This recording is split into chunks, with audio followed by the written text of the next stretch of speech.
Hello, and welcome to Michelle Jerson's Passport, Taste, Travel, and Live Well. And now, here's your host, travel expert and journalist, certified trainer and nutrition consultant, Michelle Jerson. Good afternoon and welcome to Michelle Jerson's Passport. I'm Michelle. Thanks so much for joining us today. We have a great lineup. Very excited to bring you Anita Chovich from TripTogether.com.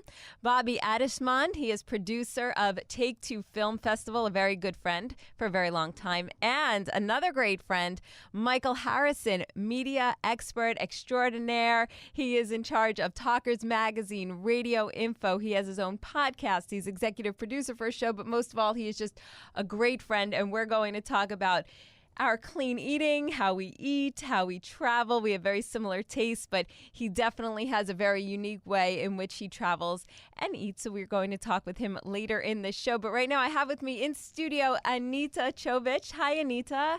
Hi, Michelle. Thank you for having me. Sure. Thanks for coming on the show. So you have your website, TripTogether.com, and I think it's a great site. For years, I have traveled on my own, and I have friends who say, I'll never travel on my own. What could you do on your own? And I always say it's the best way to travel because you can meet unlimited amount of people from various places that you wouldn't normally meet. I completely agree.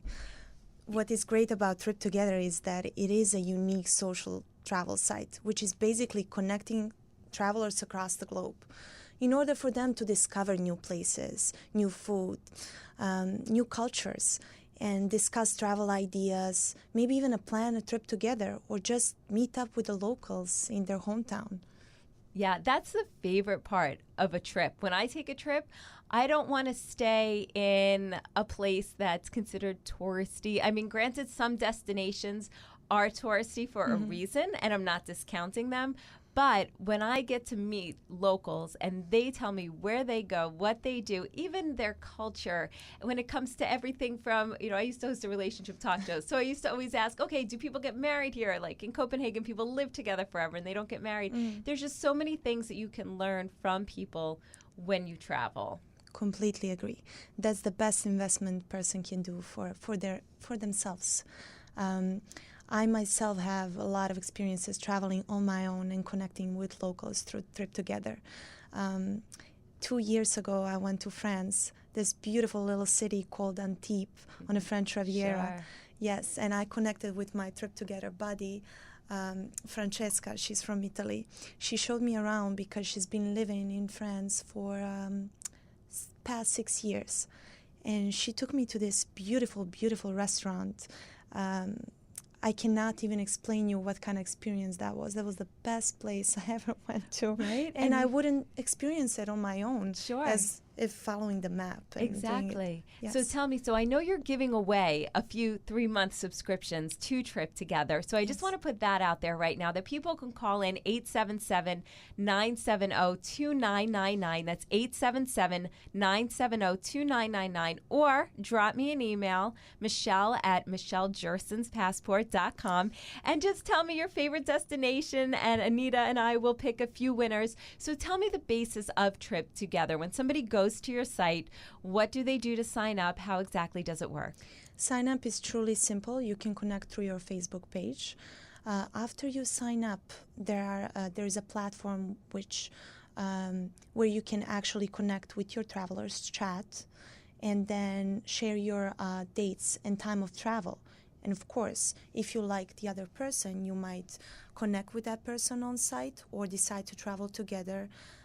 Share economies of scale, gather economies of scale, and just stay in a nicer place versus hostel or,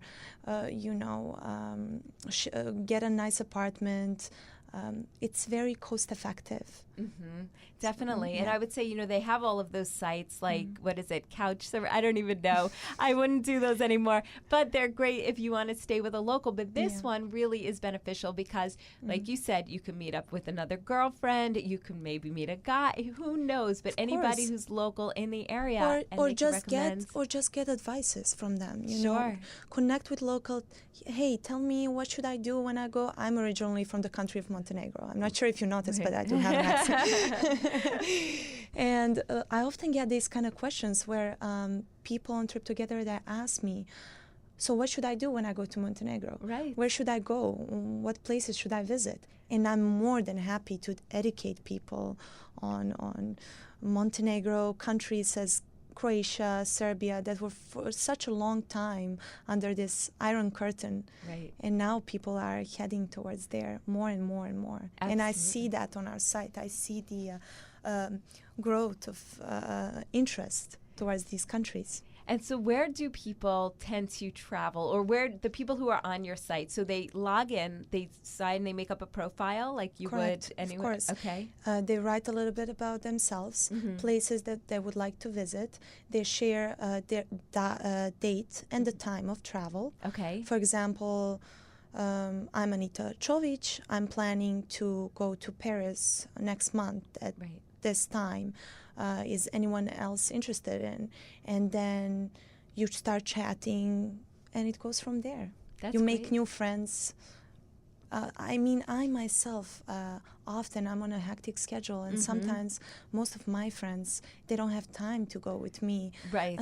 They just can't because their schedule is different from mine. 100%. And I want as to we get travel, older, but definitely. often not alone. Yeah, exactly. I mean, you don't want to travel necessarily on your own. I always say you might leave a place on your own, but then you're not on your own after that. Of course. If you look out, and now with Trip Together, if you go on and you do a search of either who lives in the place where you're traveling to, or somebody who may be traveling there as well, instant friends. I agree completely.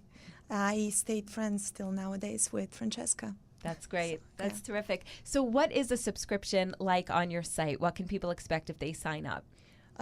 Cost-wise, first month is $2.99. That's it, $2.99. Yes, but it goes up after first month. Okay. So, and people can win today. You're giving away a 3-month subscription. Exactly. So ideal if you're traveling in the next few months, or you're thinking maybe you just want to meet people who are traveling to New York. You could put yourself up there and say, I live in New York. You could have any suggestions. So again, the number 877-970-2999, or you can drop me an email, michelle@michellejersonspassport.com. Tell us your favorite place to travel and why, and we'll be picking some winners at the end of today, maybe tomorrow, and we'll get back to you. So what are some of your favorite places to travel? Personally, mine, I would say more tropical destinations. And most of our Trip Together members have the same tendency to travel to places such as Mexico, República Dominicana, Hawaii, Maldives, Virgin Islands. It's just tropical destinations are always first on the list. Right. Thailand. Sure. And most of the people who are on your site, do you Yes. see that more people are from a certain area than another, or is it pretty spread out? It is pretty spread out. It is very global, I must say. We have a lot of members. Let's say 60% is from United States. The rest, Europe and other parts of the world. Terrific. Yes. And what are your future plans for Trip Together? Do you have any, just keep doing what you're doing? And Yes, of course. I want people to be aware of this site because it really helps a lot cost-wise, and it really enables people to travel more. And that's my passion personally. Travel. I always say, go out there, invest in travel, because even though you leave your home, once you come back home, you're never the same person in a best possible way. yeah, I agree. Yes. I agree. I'm a firm believer in investing in experiences and investing in travel. Sure, you can get a nice purse, whatever, but it's the memories that you'll have forever, and especially the people that you meet. I always remember my trips based on the people that I meet when I'm there. If I'm going back through my mind and somebody asks me, okay, you were there, what did you do? The first thing I think about is, okay, who was I with on that trip? It's people, and then it reminds me of everything Sometimes else. it's just not about place, it's people and place. That's what leaves the mark. Right, exactly. So what made you decide to start Trip Together? I know you love to travel. I know you probably wanted to connect with other locals. Was there anything else behind it that said, I need to start this site? As I said, passion for travel, and often I found myself in a situation where I just couldn't afford to travel to the places where I wanted to. And I was thinking about the site. How can we resolve this problem? Right. How can we help people travel as much as they can? Because to me, that's the purpose of life. Right. I agree with you. Triptogether.com. Head to the website. Anita Chovich, I'm sure you have a contact info on there if anybody needs to get in touch with you.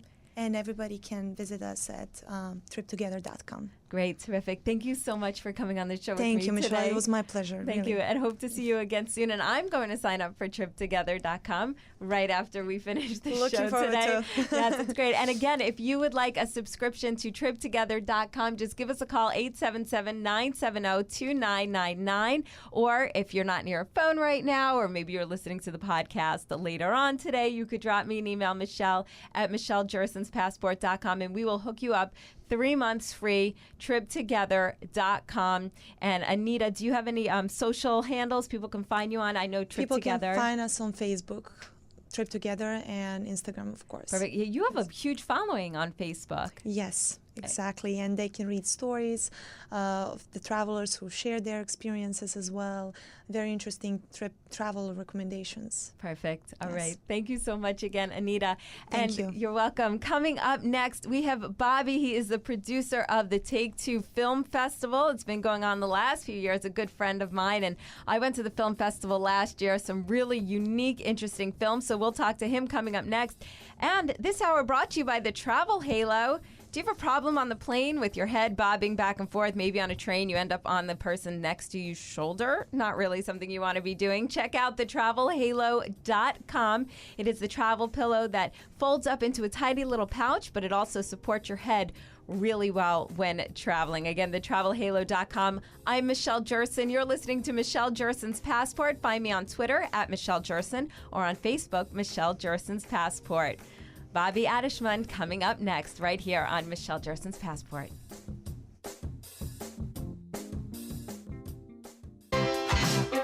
It's Michelle Jerson's Passport. Taste, travel, and live well.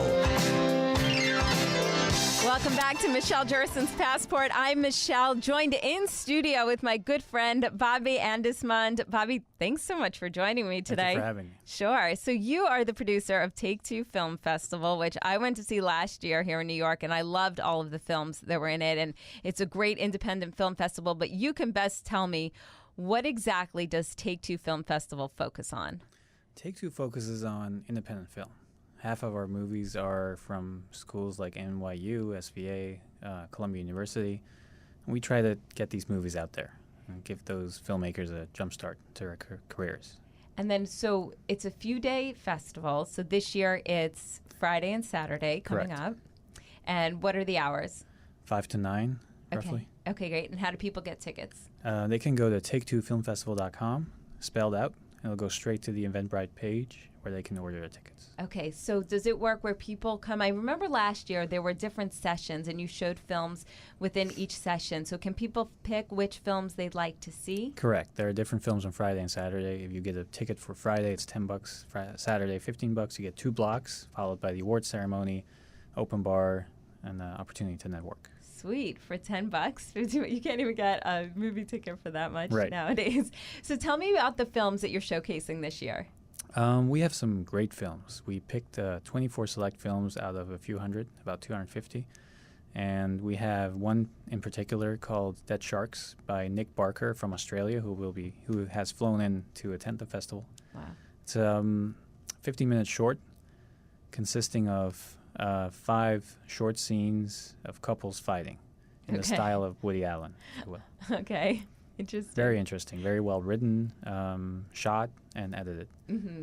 And we have another one by a filmmaker from Belgium who graduated from NYU Tisch. Okay. Her name is Serena Dijkman, and she made a documentary about her grandmother who survived Auschwitz. Oh, wow, that's powerful. And she has another one about her story being stuck at U.S. Customs trying to get into the country.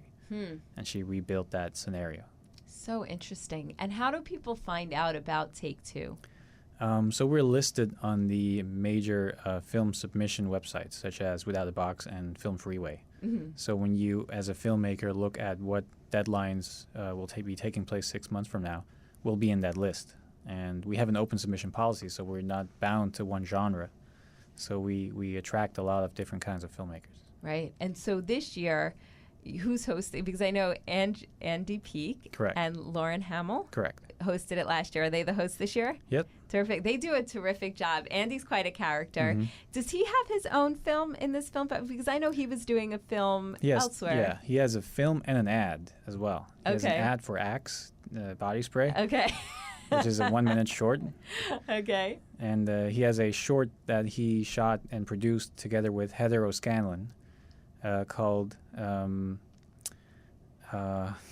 That's okay. I know it was on in the Garden State Film Festival. Housebroken, it's Yes, called. Housebroken. Good job. Housebroken. And I was watching the preview for that. And what is the premise of that show? It of the movie? revolves around the idea of parents trying to potty train their kid Oh, that's right. That's Yeah. right. That's very funny. in a suburban setting in New Jersey where everybody else is doing fine, but they're the only one facing this trouble. Is that right? Okay. And that's what I love about your film festival is that you really have films that, I mean, the two that you just talked about, very touching, very emotional. They really, these filmmakers aren't just doing your everyday rom-com. Right. Or they're really diving deep balanced into out. issues. Exactly. Yeah. So tell me about Asher, who founded this film festival. The film festival was founded by Asher Barlev and David Reingold, and it's a result of a project in which they ran an art gallery on Union Square since 2007. And in 2011, they decided to turn it into a film festival. So that's been running each year, and each year we've been growing, and it's been going very well. And what are your plans for, say, next year? Do you have plans yet, or you're just focused on this year right now? So we have a post-mortem planned after the festival, Okay. and we're going to be talking to investors and see how and in what shape or form we will be executing next year's festival. Got it. So for those who do submit films, and so the winner is chosen how? The winner is chosen by judges, and Asher and myself make the final picks, Okay. and they're based on the way the story is being told, technical quality, and things like that. And then we have an award called the Manny Award, which represents a manhole cover. Okay. I love that. We symbolically lift off the cover off of these unhidden talents, Right, right. hidden talents, and they also receive a year worth of free legal counsel through Volunteer Lawyers for the Arts, That's and a possibility to a distribution contract with Linda Nelson's Indie Rights, based in Los Angeles, and she'll be flying in for the festival as well. That's terrific. And if anybody wants to get involved in the festival this year, either as is it too late to get involved as a sponsor to come on board? We're pretty kinda set. close. Yeah. But it's definitely, if they're interested, they can contact us through the website and then attend the festival and see in what shape or form next year they can support us. And we Okay. can support them. Sure, that's great. So tell me about your background, because you have a very interesting background, and how you came to New York, how you got involved with Take Two. You're a very interesting guy. So I have an art school background. I went to art school in Amsterdam, which is where I grew up. And I showed my own documentaries at the film festival, which is how I got involved with Take Two. Okay. And during Hurricane Sandy, I stuck around and eventually became the producer of the film festival. And each year we've been growing and trying to innovate ourselves and raise our standards. And what else do you do? I know Take Two is your primary project, but you're a videographer, you're an editor. What Correct. other projects does the company have that they work on besides Take Two? I also produce documentaries, mostly biographical, revolving around artists trying to establish themselves in today's art world. And I also volunteer, and I work with organizations such as New York City Free Arts. I teach art to kids, junior high, and stuff like that. I try to stay busy. Stuff like that. You're so humble. You have a lot going on. I know you have a lot going on. So what's it like, the program, when you teach the arts to the kids? Because that must be so impactful to It's them. very rewarding, yeah. Yeah. You try to give them the self-resiliency to foster their dreams. And I think the first programs that we hear are cut are always theater or the arts. And Yeah. I think that's such a shame, because I know for me, I used to be very reserved. Not that I have my moments, very shy, but it was really theater in high school that helped me break out of my shell and really helped me down my path of what I ended up doing. So same thing with the arts, all of the arts. It's so important. Yeah.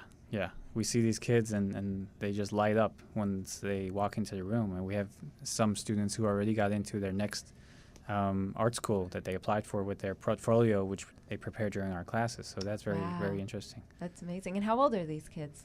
The current classes I teach are between 12 and 14. I used to teach 9 to 11-year-olds. Mm-hmm. And if somebody wants to get involved with this program, how can they find out more about it? They can go to freeartsnyc.com. Okay. And they have seminars, and you go through like a rigorous process of background check and training, short workshops in which they teach you how to deal with kids and deal with what, kids. Yeah, they're not always easy. No, not at all. And especially at that age, 12 to 14, that's the age that you really can make an impact. But they also are at that age where it's very critical. It's yeah. So what else do you have going on? Currently, that's basically it. What else? As if that's not enough. Okay, so again, if people want to check out Take Two Film Festival, where can they go? They can go to take2filmfestival.com, spelled out. Mm-hmm. And they can also follow us on Facebook, which is facebook.com/take2filmfest. Okay, terrific. And where is the film festival taking place this year? It's at Anthology Film Archives on 2nd Street and 2nd Avenue, which is 32 2nd Avenue on the Lower East Side. Remember. That's great. That's where you had it last year, too, right? Yep. Yep. And so you're giving out 4 awards this year. Correct. And what are they, certain categories or just 4 awards for overall best films? Best outstanding film. Outstanding films. That's terrific. All right. Well, again, it's Take Two Film Tell me again. Take Two Film Festival, spelled out. Take Two Film Festival, spelled out. Bobby, thank you so much for joining me in studio. It's always great seeing you. Thank you. Sure. And again, it's Bobby Andishmand, and you can go to take2filmfestival.com. And you could always drop me a line, Michelle, at michellejersonspassport.com. If you have any questions, I could forward them to Bobby. And so before I let you go, because we have a few minutes left in the segment, you're from Amsterdam, but where is your favorite place to travel, just in general? New York City is my favorite place. Yeah, you're always taking really cool pictures of you run along the Hudson, you take sunset pictures. What about New York do you love, or what neighborhood in particular? I like Battery Park a lot at the end of the day, just seeing that sunset go behind Jersey. Yeah. I like Central Park, Washington Square Park. I like the buzz of Grand Central. Oh, yeah? But I would say the Hudson River is my favorite. Yeah, I'm with you on that. I love riding my bike along the Hudson River. I like going out to the piers. There's so much here in New York that I feel like people don't truly appreciate who live here. Right. It's easy to just wake up every day, go to your job, sit in your office all day, and then go home. Exactly. And it takes a lot to appreciate it. And it's funny because I have a love-hate. Sometimes if I'm living in the city for a while and then I get out to the suburbs, I say, it's so much more relaxing. But then I go crazy because I'm like, well, I miss my bike path. It's too quiet. Yeah, it's too quiet. I miss the Hudson River. I miss just being able to go out and walk wherever I want to walk. And, I was at something at the Brooklyn Historical Society the other night, and there was this woman talking who was a food writer, and she was talking about all the cuisine in all the different parts of Brooklyn. And it's like, you really don't need to leave New York City, correct, Brooklyn, the boroughs to get international. Yeah. I mean, it's like every international neighborhood is here in New York.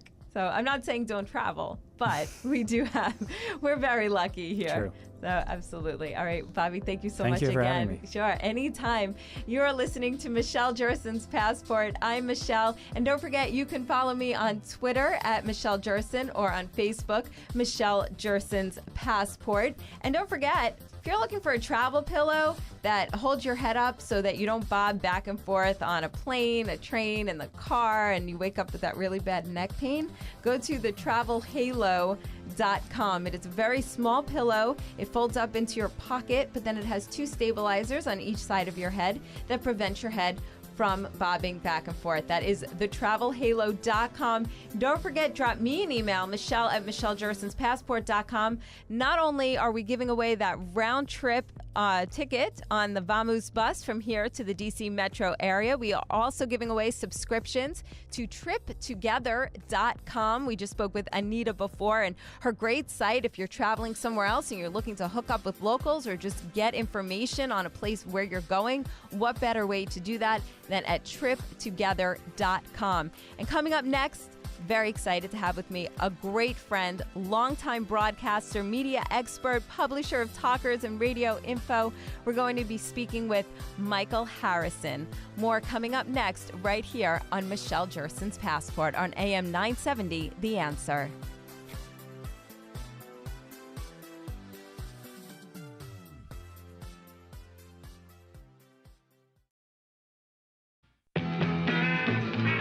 And now more of Michelle Jerson's Passport.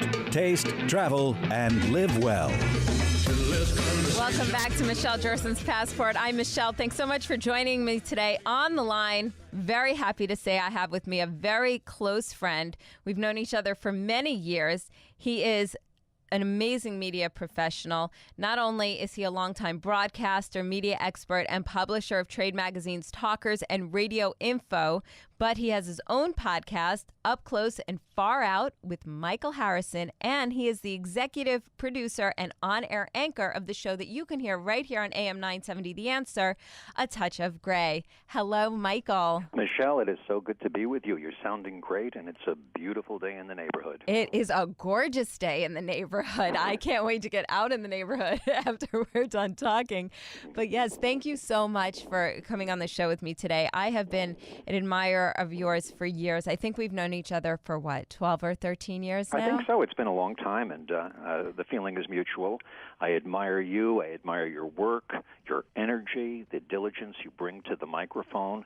And it's always bright and spirited to listen to you. You're very optimistic and positive, and I think we need a lot more of that in this world today. Oh, thank you. Well, that's very nice of you to say. And I have you to thank. I have been coming to your Talkers seminars for years, and you really have, it's because of you that I have met so many people in this industry they've made such an impact on me, and you have been so nice and all the years that we've known each other, and have loved, coming to your seminars each year. And this year, the Talkers Seminar for media professionals, or those that just want to learn more about radio, is being held at Hofstra University, which has a very special place in both of our lives. Yeah, you and I spent some time there, didn't we? We did. Of course, when I was there, it was, it's funny, it was a small local university on Long Island, and now it's nationally famous.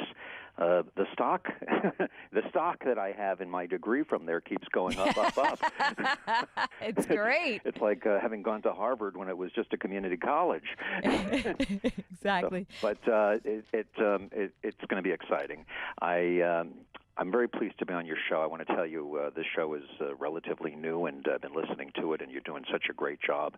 I mean, the combination of travel and good living and health, it all ties together. And, I think that it's a great service you're providing. Thank you so much. And talking about travel and health, we recently shared a cherry pie for dessert one day, and we were talking about, I didn't realize that you eat similarly to how I eat, very clean. You're really very good at, tell me more about your diet. I try to avoid eating animals. I'm not a zealot. I'm not, one of these fanatics. So right, if I'm in a situation where there's chicken or fish, and I have no choice, I'll eat it to be polite. I never eat mammals. I haven't eaten a mammal since the 1970s. Wow. So I stay away from that. Mm-hmm. And people say, well, why mammals? That's a funny term. It's, red meat or whatever. Well, mammals. We're mammals. It's Sure. too close to home. It's sort of a philosophical statement. But for the most part, I'd say 99% of the time, I am a vegetarian. I do eat eggs. I do eat cheese. Mm-hmm. And so I'm not a vegan. As I said, I'm not fanatical about it, but I do find that if you stay away from animal products, and if you stay away from animals, you will be healthier. And, of course, the key is to eat only when you're hungry. Don't eat out of habit. Don't eat to fill any kind of hole in your psychology. Yep. Quite often, we feed the what's missing. Absolutely. And it becomes a substitute. And I find, and I won't go on a lecture about this, but I find that the key to staying, lean and not getting overweight and not getting sluggish is to be in touch with your hunger. And that means try to key in on what it feels like to be hungry.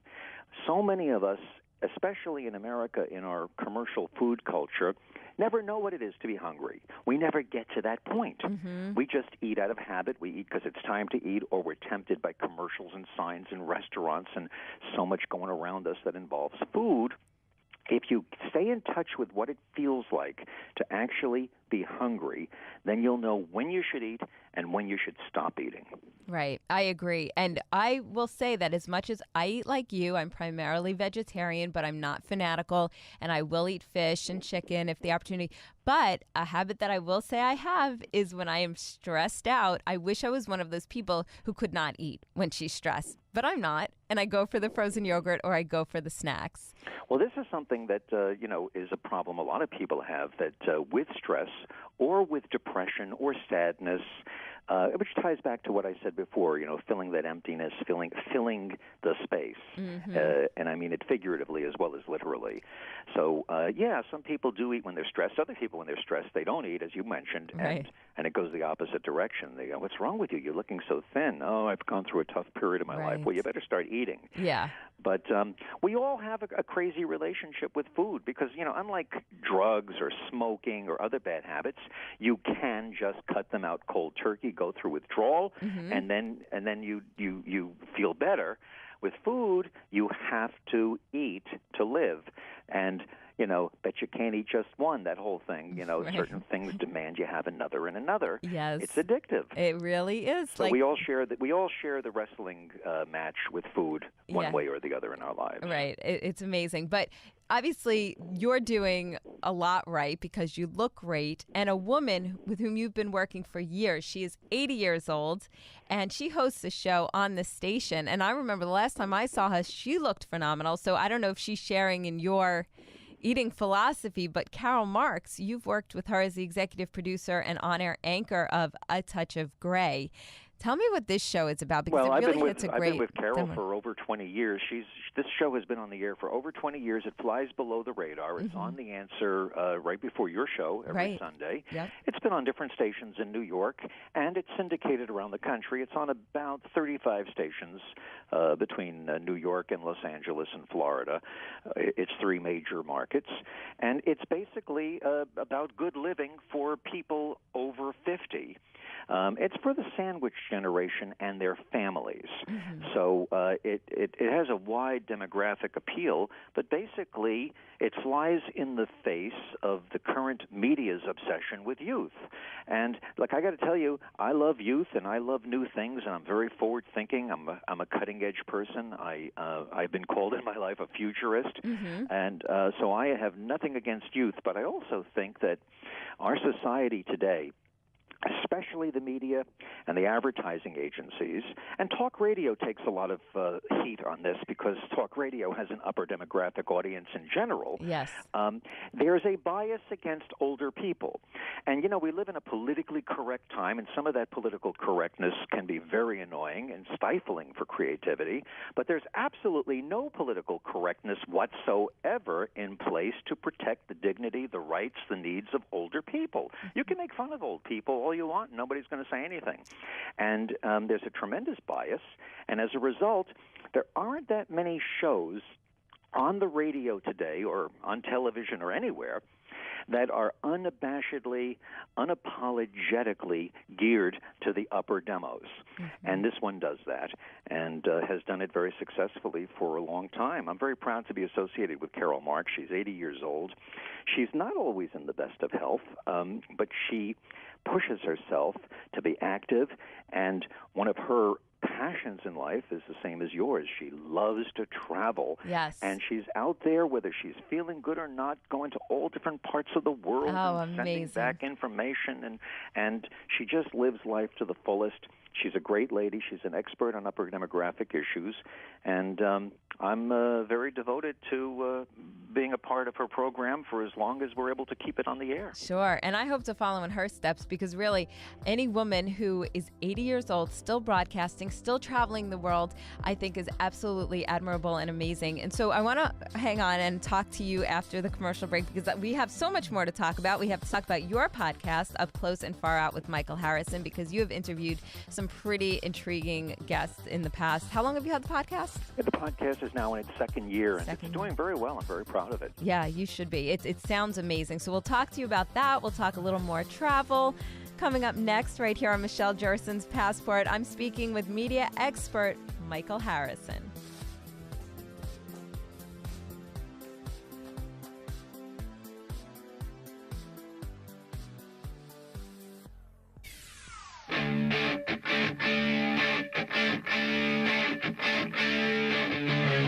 Now more of Michelle Jerson's Passport. Taste, travel, and live well.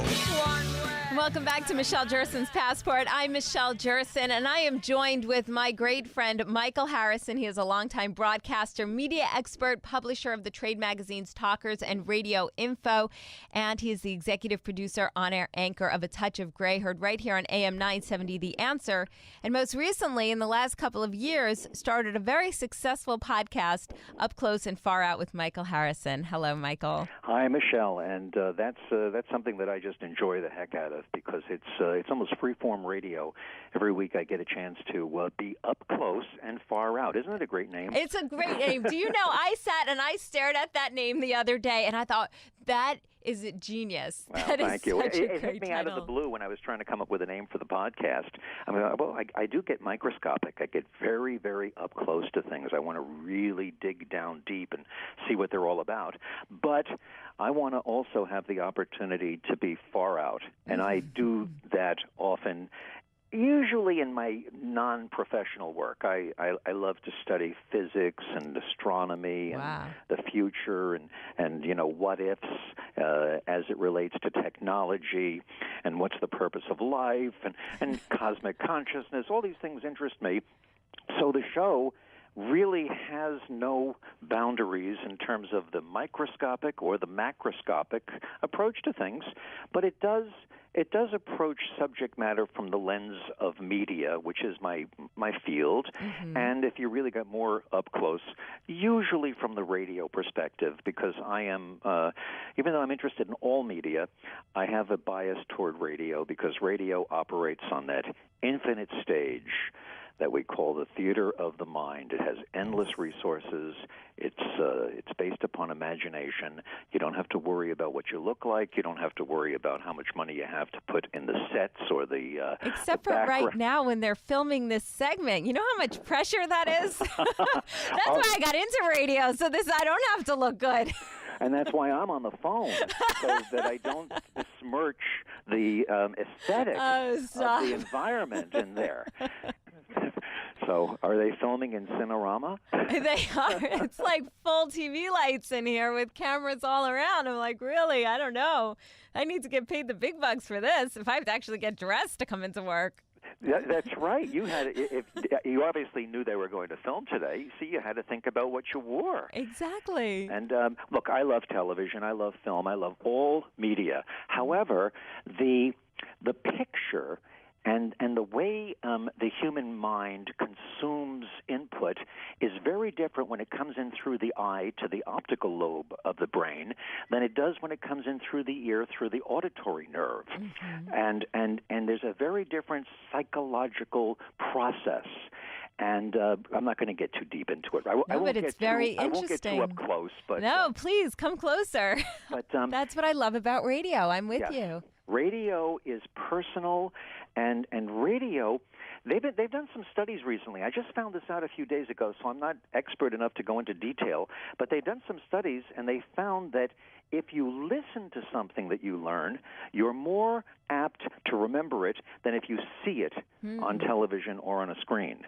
Right. And radio is the only mass medium today now that no longer needs a screen. The problem facing radio is that most of the appliances that people consume all media on, the computer or computer-related appliances, have screens on them. Right. So what's radio to do with the screen? It's got to figure out something without becoming cheesy television. Yes. You can go from being great radio to cheesy television in a flash by being obsessed with the camera and being on TV. I call it screenus envy, if you'll pardon the expression. I like it. So you're also a huge traveler in addition to all of your, it's amazing to me. I mean, the conversations we can have, but tell me some of your favorite places to travel and what do you look for when you travel? Well, I just got back from Paris, and that was I spoke at a radio conference there, and even though it was a business trip, I did try to take in some of the sights and enjoy the experience of being in France. France, I understand, is the #1 tourist spot in the world. and that's because it just is so French. I mean, it's great. I've been to many countries. I've been to almost every continent. Actually, I think I have been to every continent, except Africa. I have not been to Africa, and I haven't been to Antarctica. So, okay, enough of that. But I do find travel very stressful at this point because of restrictions at airports, and airplanes when you travel commercially are not as comfortable as they used to be. Right. So basically, I think that people should, when they travel as lightly as possible. Don't take too much stuff with you. Make sure you have your passport, all your papers, all of that stuff, and try to stay away from the tourist traps. Yes. Try to get into the real life environment of what it's like to be wherever it is you are. It doesn't have to be a foreign country. It could be the city next door, the state north or south of you, and be with the people in real life situations. And I think that you'll get the most for the experience. I agree. I don't know if you heard, but we had a woman, Anita, on before, and she has a website, triptogether.com, and it's basically where you can connect with locals before you go to a destination. And I think that is a great idea because I'm with you. Some places are touristy for reasons, most not so much, and get out of the tourist regions and really get in. I like to eat my way through a country and really get to know that culture. And also study up on it before you go there so that it's not completely and totally, foreign to you. There's so much information about every place in the world, whether you just Google it or whether you watch a documentary or go on YouTube. And it really does help to have an idea of what you're seeing, because being there is always different than reading about it or watching it or listening. But it'll at least give you a hint as to what to do. Right. Agreed. Okay, so last question. Who's the most interesting, profound person you have ever interviewed or worked with? Oh, my gosh. Don't mean to put you on the spot. That is a very difficult question. I think that, well, I don't have an answer off the top of my head. I mean, I have interviewed presidents of the United States. I've interviewed talk show hosts. Talk show hosts are wonderful to talk to because they're talkers. I have been on the radio in one capacity or another for 49 years. Wow. I started that is quite an accomplishment. I started that is very amazing. young, and I only sound about 12 years old, right? I mean, exactly. So, but I think often about people I might have wanted to interview, who I didn't. I've interviewed all the Beatles. I've even gotten to know all the Beatles. I've interviewed Bill Clinton. I've interviewed George W. Bush. But I would have found it interesting to interview Richard Nixon. I never had a chance to talk to him and get up close and far out with that guy. Right. I did have the opportunity to work with in the past Marshall McLuhan, who had a tremendous influence on me. For those in the audience who are boomers, they'll know he was the media guru that said the medium is the message. He had a tremendous influence on me. So he's among the most interesting. I also had the opportunity to interview Buckminster Fuller, who was, Spaceship Earth and the geodesic dome, and interesting, again, the far outside of what I'm interested in. Sure. I recently spoke with Deepak Chopra, which was the first time, and that was very interesting. Sure. But I don't know. I find interest in the common people that you never heard of, taking phone calls, talking to the guy next door, the average person. There are stories out there in the microcosm.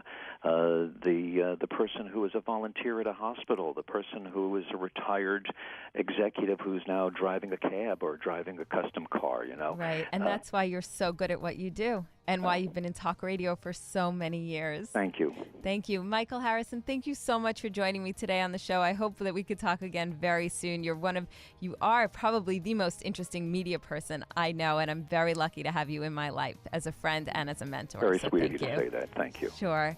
Thank you so much to everyone for joining us today on Michelle Jerson's Passport. Don't forget, you can follow me, Michelle Jerson's Passport, on Facebook. And if you'd like to hear Michael Harrison's podcast, again, it's Up Close and Far Out with Michael Harrison, heard on Podcast One. I'm Michelle. Have a wonderful day, and I will talk to you next week right here on AM 970, The Answer.